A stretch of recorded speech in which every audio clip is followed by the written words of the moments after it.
Shalom, shalom, shalom, barakatah, barakatah, barakatah to the Father of lights. Peace and blessings to you, Yahweh Shai.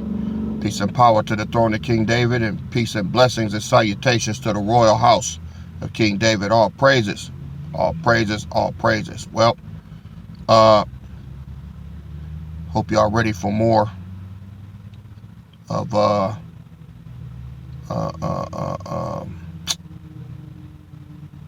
conclusion to the video entitled First Watch. Some more things that I must show you, all right, before we get down to the nitty gritty. All right, so I'm going to begin reading at Revelation chapter 6. All right, start at Revelation 6 and 1. All right.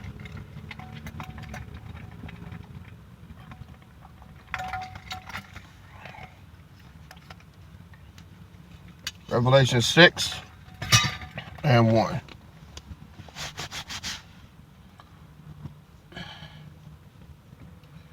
And I saw when the Lamb opened one of the seals, and I heard as it were the noise of thunder, one of the four beasts saying, Come and see. And I saw, and behold, a white horse, and he that sat on him had a bow, and a crown was given unto him, and he went forth conquering and to conquer. All right. Now, verse 2, I believe this to be Donald Trump. Want to know why? It says that a crown was given unto him. He was just declared king. All right. You can look it up. Donald Trump is a king now. And what did it say? He went forth conquering and to conquer. They said he had a bow, right? Well, what is his bow? His bow is economics. All right?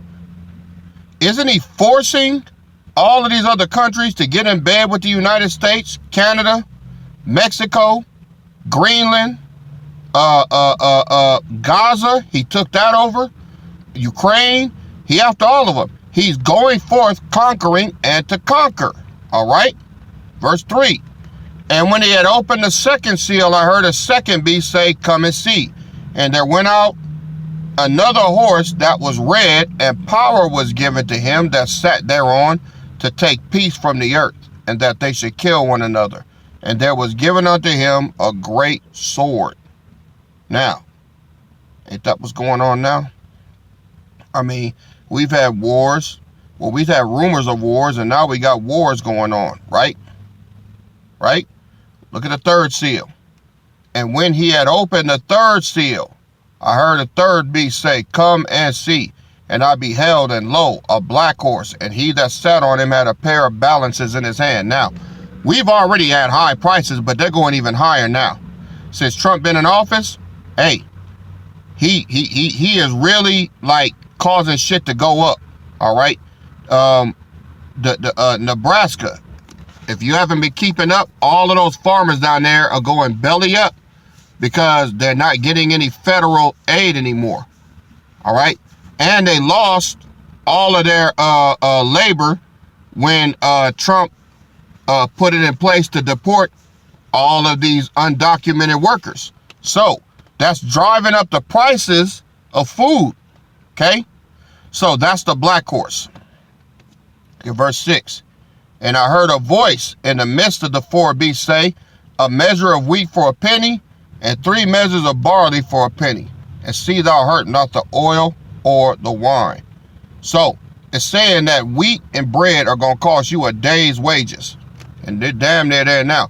People are all over TikTok complaining that they can't buy food. They can't supply enough food to feed their families. Right? So the black horse is here already. Verse 7. And when he had opened the fourth seal, I heard a voice of the fourth beast say, Come and see. And I looked, and behold, a pale horse. And his name that sat on him was Death, and hell followed with him. And power was given unto them over the fourth part of the earth to kill with sword and with hunger and with death and with the beasts of the earth. Now, we're not there yet, but we're almost there. If Trump keep going, he's going to drag everything into martial law, which is his plan, so that they can institute this chip, which is going to be done this May, all right? And after that, it's all over. You're going to have to bow down, okay? Verse 10. And they cried with a loud voice. Wait a minute, Salah. Verse 9. And when he had opened the fifth seal, I saw under the altar the souls of them that were slain for the word of the power and for the testimony which they held. Now, these are the saints that are still in the heavenly realm right now that have never came down here yet. Verse 10. And they cried with a loud voice, saying, How long, O Lord, holy and true, dost thou not judge and avenge our blood on them that dwell on the earth? See, so they're not down here right now, but they're asking the Most High, when is he going to avenge their blood? Verse 11. And white robes were given unto every one of them, and it was said unto them that they should rest yet for a little season, until their fellow servants also and their brethren that should be killed as they were should be fulfilled. Meaning that there's still souls in heaven that have not regenerated down here, and they're watching the northern kingdom about to be put through the same thing that they went through after Yahushua ascended. Okay, that's what they're saying. How long? He said, no, we have some down there that have to hold on to their faith and be put to death and be executed the same way y'all did. So y'all take these white robes and chill out for a little while, all right? Because the 42 months is here, and in the 42 months, the northern kingdom is going to suffer greatly. They're going to have to hold on to their faith. They're going to have to hold on to being tortured and everything, to hold on to their faith. Everything that I've been telling y'all is going on now, okay? We're in Revelation 6 right now, all right? Verse 12. And I beheld, when he had opened the sixth seal, and lo, there was a great earthquake, and the sun became black as sackcloth, and the moon became as blood, and the stars of heaven fell unto the earth, even as a fig tree casteth her untimely figs when she is shaken of a mighty wind. And the heaven departed as a scroll when it is rolled together, and every mountain and island were moved out of their places. And the kings of the earth, and the great men, and the rich men, and the chief captains, and the mighty men, and every bondman, and every free man hid themselves in the dens and in the rocks of the mountains, and said to the mountains and the rocks, fall on us, and hide us from the face of him that sitteth on the throne, from the wrath of the Lamb.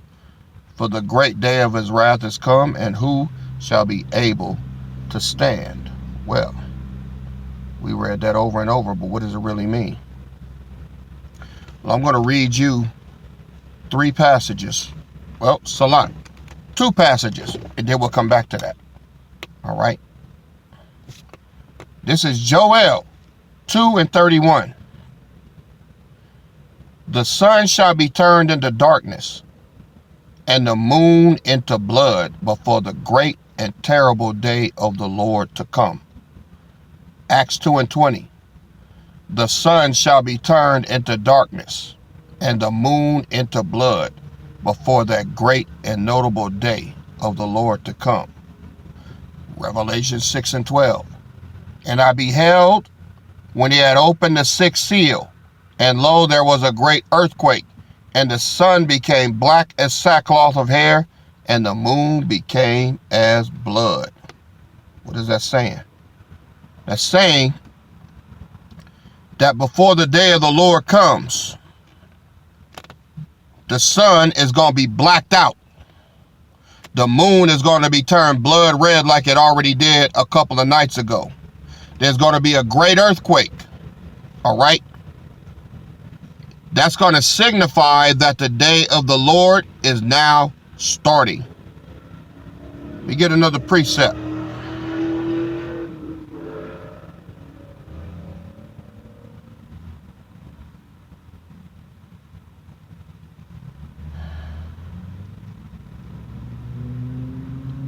Go to Matthew chapter 27.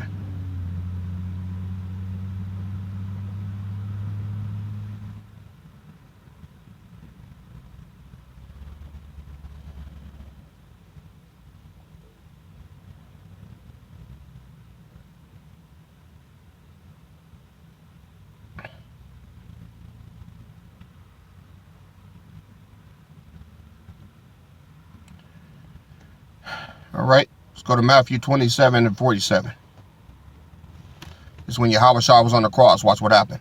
Some of them that stood there, when they heard that, said that this man calleth for Elias. And straightway one of them ran and took a sponge and filled it with vinegar and put it on a reed and gave him to drink. The rest said, let be. Let us see whether Elias will come and save him. Verse 50. Yahweh Shai, when he had cried again with a loud voice, yielded up the ghost. And behold, the veil of the temple was rent in twain from top to bottom, and the earth did quake, and the rocks rent, and the graves were open, and many bodies of the saints which slept arose, and came out of the graves after this resurrection, and went into the holy city, and appeared to many. Now when the centurion and they that were with him watching Yahushua saw the earthquake and things that were done, they feared greatly, saying, truly, this was the Son of the Power. So, the same thing happened. When Yahushua gave up the ghost, that ended Moses' law. Right? That ended it. And he signified it by doing the same thing. There was an earthquake. It went pitch black. And the moon turned to blood. This is how the Most High always does it when he ends something. All right? He ended it. And do you know, it's written in the extended writings and in I think it's in the Apocalypse of Elijah, Apocalypse of Abraham, the apocalyptic books. The ground actually opened up and swallowed the Pharisees whole. They all fell in and died. He killed them for fucking with Yahushua. He killed them. Okay. So, once that was done, all right, that ended the time of repentance for Judah. But it opened the door of repentance for the northern kingdom. Judah couldn't repent after that. When Yahushua took the sins to the cross of all of the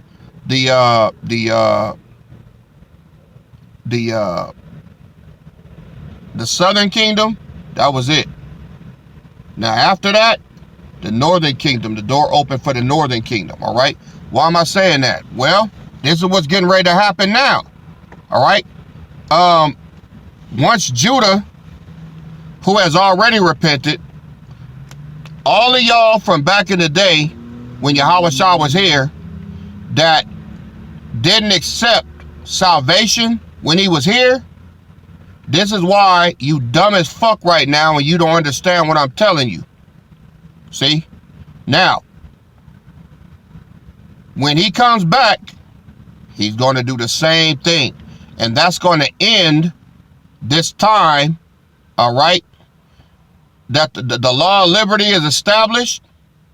And then when he comes back, he's going to do the same thing. All right? But Judah, he would not let y'all take part in being glorified with us because you denied his son. So, I'm out here to wake up the sons and daughters who listened to Yahushua when he was here. That's who's in this royal house right now. All of you true believers. All of you busters out here and you shitheads talking shit. This is why you don't understand nothing and you think all this is gibberish, because the Most High put a dumb spirit on you because he will not allow you to take part in what's getting ready to take place. Now, when the Father of Lights comes back, I'm his archangel. He is going to link up with me, period. And he's going to do it the same way. Now, let's go on back. I had to explain that to you. Let's go back to Revelation 6.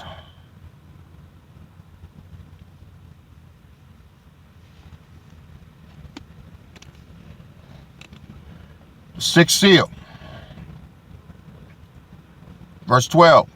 And I beheld when he opened the sixth seal, and lo, there was a great earthquake, and the sun became black as sackcloth of hair, and the moon became as blood. So what is that saying? That's saying that when he comes back, the sun is going to be up, and he's going to black it out. Now, I don't know where y'all at in y'all neck of the woods, but over here, pretty much every day, the sun and the moon, you can see them both, right? As the sun starts to set behind me, the moon rises before the sun even sets, all right? And in the morning, when the sun is rising, the moon is behind me, setting down. So, it's saying that when he comes back, all right, there's going to be a great earthquake. Okay? And the sun that's rising is going to become black as sackcloth. And the moon behind me that hasn't set yet is going to become as blood. That's the sign. So there's going to be shaking and rumbling. And whoop, fucking sun is going to go out, man. Verse 13. And the stars of heaven fell unto the earth, even as a fig tree casteth her untimely figs, which she is shaken of a mighty wind. And the heaven departed as a scroll when it is rolled together. So after the shaking, all the rumbling, the sun goes out, the moon turns blood red, then the sky is going to open up. All right? And the heaven departed as a scroll when it is rolled together, and every mountain and island were moved out of their places. He gonna move mountains, islands. It's gonna be a very violent entry. And the kings of the earth, and the great men, and the rich men, and the chief captains, and the mighty men, and every bondman, and every free man, hid themselves in the dens and in the rocks of the mountains. They're gonna be running and trying to hide everywhere in darkness. And they're going to say to the mountain and rocks, fall on us and hide us from the face of him that sits on the throne, Father of lights, and from the wrath of the Lamb. For the great day of his wrath is come, and who shall be able to stand? Now, y'all heard that, right? I'm telling you how it's going to happen. That's what's going to happen. It ain't going to be no, he just pop up and no. See? And when he shows up, it's going to be changed.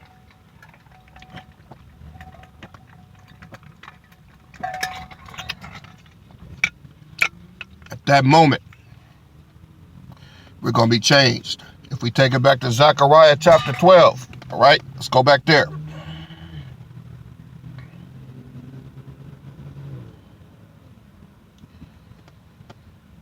It's going down to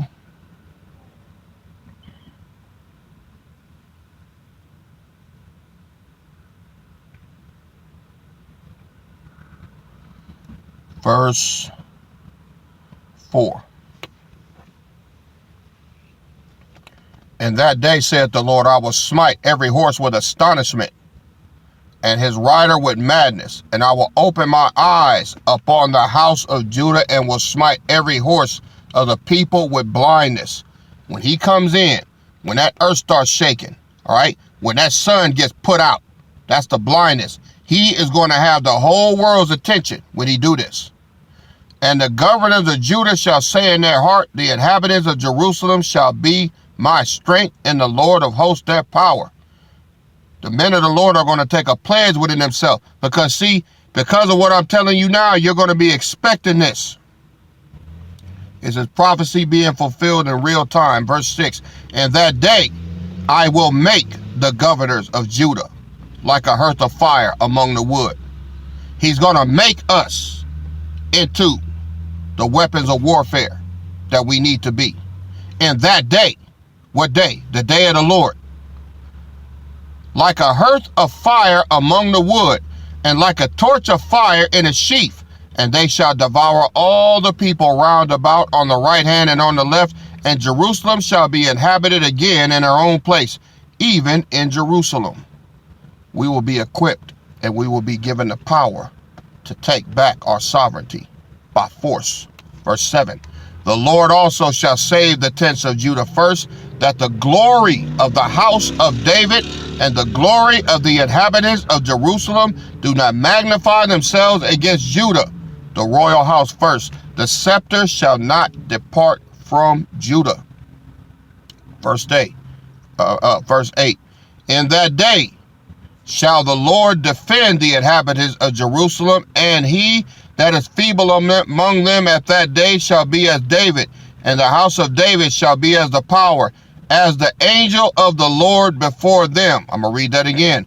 And the house of David shall be as the power, as the angel of the Lord before them. Archangel. The angel of the Lord, all right, and David. Okay? Verse 9.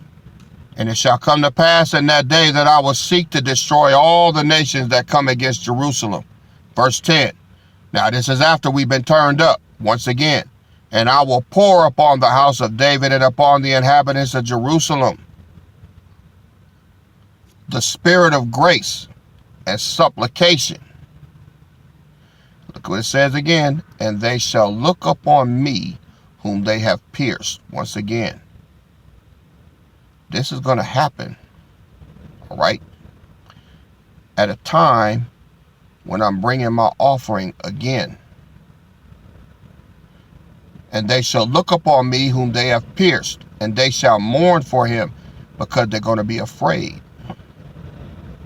As one mourneth for his only son, and shall be in bitterness for him, as one that is in bitterness for his firstborn. They're going to see this. The heathen are going to see. Going to see, first of all, they're going to see me get transformed right there, right in front of them. He said, I'm going to glorify you in the sight of all the heathen. Let me get that precept.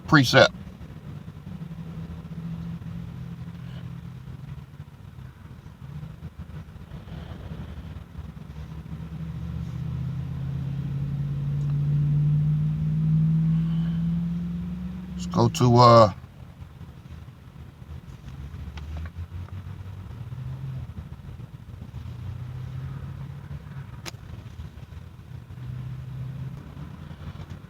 all right, Isaiah 52:9. It says, break forth into joy, sing together, ye waste places of Jerusalem. For the Lord hath comforted his people, he hath redeemed Jerusalem.